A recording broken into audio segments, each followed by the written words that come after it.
నమస్తే. శ్రీ గురుభ్యో నమః. శ్రీమాత్రే నమః. ఆదిత్యాయ చ సోమాయ మంగళాయ బుధాయ గురుశుక్ర శనిభ్యే రాహవే కేతవే నమః. ప్రతి మాసం చెప్పుకుంటున్నట్టుగానే 2026 ఏప్రిల్ మాసానికి మాస ఫలితాలు.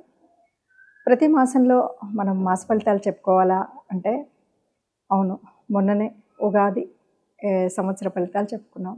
అయినప్పటికీ కూడా గ్రహాలు కదులుతూనే ఉంటాయి. కదులుతున్న గ్రహాలతో పాటు మన రాశికి అనుగుణంగా మారుతున్న గ్రహాల ప్రభావం ఎంతో కొంత అలా మారుతూనే వస్తుంది. కాబట్టి ఆ మారుతున్న గ్రహాల యొక్క ఆ శక్తి ప్రభావం మన రాశి మీద పడ్డప్పుడు ఎలా ఉంటుంది అన్నది తెలుసుకోవడం కోసం చేసే ప్రయత్నమే ఈ మనం చెప్పుకునేటువంటి మాస ఫలితాలు అవ్వచ్చు, పక్ష ఫలితాలు అవ్వచ్చు. సరే, ఈ మాసానికి కనుక మనం చూసుకున్నట్టయితే ముఖ్యంగా ఈ మాసంలో ముఖ్యమైనటువంటి గ్రహాలు ఏ రాశిలో ఉన్నాయి అన్నది ముందుగా చెప్పుకుంటే, మేషరాశిలో శుక్రుడైతే ఉపస్థితంగా ఉన్నాడు. ఆ తర్వాత మిథునంలో గురువు, ఇక సింహంలో కేతు, ఇక కాకుండా మనం చూస్తే కుంభంలో రాహు, ఇక మీనంలో దాదాపు మిగిలినటువంటి గ్రహాలన్నీ మీనంలోనే కనబడతాయి. అవి రవి, బుధుడు, కుజుడు, శని. ఈ 4 గ్రహాలు కూడా మనకు కనిపిస్తాయి. చంద్రుడు 2.5 రోజులకు ఒక రాశి చొప్పున కదులుతూ ఉంటాడు. మరి ఇలా ఉన్నప్పుడు ఈ గ్రహస్థితి ప్రకారంగా ఏముంటుంది, ఎలా ఉంటుందంటే, ముందుగా అయితే ద్వాదశ రాశుల అందరికీ ఒక మాట చెప్పుకోవాలి. ఒకటి, ఇప్పుడు అన్ని గ్రహాలు కూడా ఎందులో ఉన్నాయి అంటే రాహుకి కేతుకి మధ్యన ఉన్నాయి. అంటే దాదాపు అందరికీ కూడా ఎంతో కొంత కాలసర్ప దోషం కానీ, కాలసర్పము అంటే మనం సుబ్రహ్మణ్య స్వామిని ఆరాధించవలసిన సమయం కానీ చెప్పుకోవాలి. ఏ కాలంలో పుట్టిన ఎవరైనా సరే కాలసర్ప దోషంలో ఉన్నట్టే మనం చెప్తూ ఉంటాం. దానికి అధిదేవత అయినటువంటి సుబ్రహ్మణ్య స్వామిని ఆరాధించడం అనేటువంటిది ముఖ్యమైనదిగా చెప్తాం. మరి ఇప్పుడు ఏప్రిల్ మాసం నుండి కొంతకాలం వరకు ఈ కాలసర్ప దోషంలో అందరూ దాదాపు అన్ని రాశుల వారు ఆ కాలసర్ప దోషంలో ఉన్నట్టే లెక్క.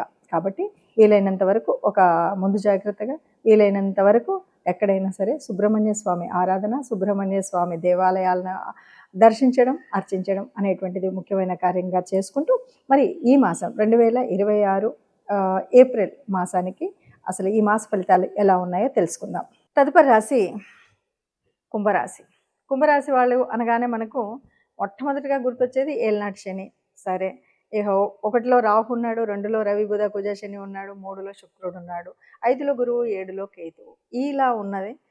అన్నిటికీ మించి మనకి ఏలినాటి శని వెంబడి ఉన్నది. ఇలా ఉన్నప్పుడు 2లో జన్మకుజ సంచారం, తర్వాత రవి, బుధ, శుక్ర సంచారాలు ఎట్లా ఉంటాయంటే కొద్దిగా ప్రయోజనాన్ని ఇచ్చేటువంటివి. 2 అంటే అది ధనస్థానం, కుటుంబ స్థానం, వాక్స్థానం కాబట్టి ఇందులో బాగానే ఉంటాయి. అవసరాలన్నీ సమర్థించుకున్నట్లుగా మనకు ఆదాయం అయితే వస్తుంది. ఎందుకంటే 2లో ఉన్నాయి కాబట్టి. స్వశక్తికి ప్రాధాన్యత ఇస్తే కనుక మనం అంటే మన కష్టం మీద ఆధారపడి ఉన్నట్టయితే ఏ పనైనా చేసుకోగలుగుతాం. ఏ రకమైన ఇబ్బంది లేకుండా ఉంటుంది.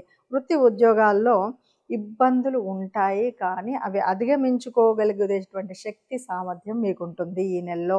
అలాగే వాగ్వివాదాలతో జాగ్రత్తగా ఉండాలి. ఎవరితో ఇటు ఇంట్లో కానీ, బయట కానీ, కార్యాలయంలో కానీ, సంఘంలో, సమాజంలో ఎక్కడైనా సరే వాగ్వివాదాల జోలికి వెళ్లకుండా జాగ్రత్త ఉంటే మంచిది. ఇక ఆరోగ్యం ముందు ఎట్లా అంటే సామాన్యంగా ఉంటుంది. ఇప్పటికే మనకేదో చక్కెర వ్యాధి ఉంది, బీపీ ఉంది. ఇది ఆరోగ్యమా అనారోగ్యమా అంటే అది ఎప్పుడు ఉన్నట్టే ఉంది. దీంట్లో మనం చేయవలసినటువంటి విషయం ఏంటంటే ఔషధ సేకరణలో, ఔషధ స్వీకరణలో మనం ఉండవలసినటువంటి బాధ్యత. ఏదో పనులు మీద పడ్డాయి, మనం ఏదో చేయాలి కదని ఔషధాలను తీసుకోకుండా, లేకపోతే రాత్రులు సమయంలో నిద్రలు సరిగ్గా లేకుండా ఇలా ఉన్నప్పుడు మాత్రం అనారోగ్యానికి గురి కావాల్సినటువంటి పరిస్థితి ఉంటుంది. కాబట్టి ఈ విషయంలో జాగ్రత్త, ఆరోగ్య విషయంలో జాగ్రత్తగా ఉన్నట్టయితే అంతా బాగుంటుందని చెప్పచ్చు. ప్రతి సంవత్సరం చెప్పుకున్నట్టుగా, ప్రతి మాసం చెప్పుకున్నట్టుగా మాస ఫలితాలు చెప్పుకుంటూ ఉన్నప్పుడు కొన్నిసార్లు చెప్పిందే చెప్పినట్టుగా, మొన్న విన్నదే ఇప్పుడు విన్నట్టుగా అనిపిస్తూ ఉంటుంది.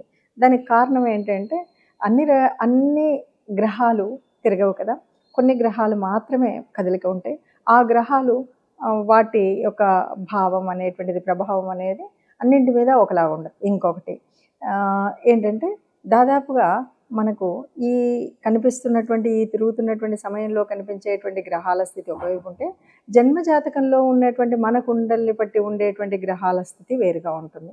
అలాంటప్పుడు అంతేకాదు అంతర్దశ నడుస్తున్నటువంటి సమయం, అదే కాదు మనకు మన రాశిలో ఉన్నటువంటి ఏ ఏ యోగించే గ్రహాలు ఉన్నాయి, ఏవి లేవు, వీటన్నింటిని బట్టి ఆధారంగా ఉంటుంది కాబట్టి మనకు ఒక్కొక్కసారి కొన్ని ఫలితాలు నిజం 100% అలాగే ఉంది అనిపించవచ్చు, కొన్నిసార్లు అంతగా కలవట్లేదు అని అనిపించవచ్చు.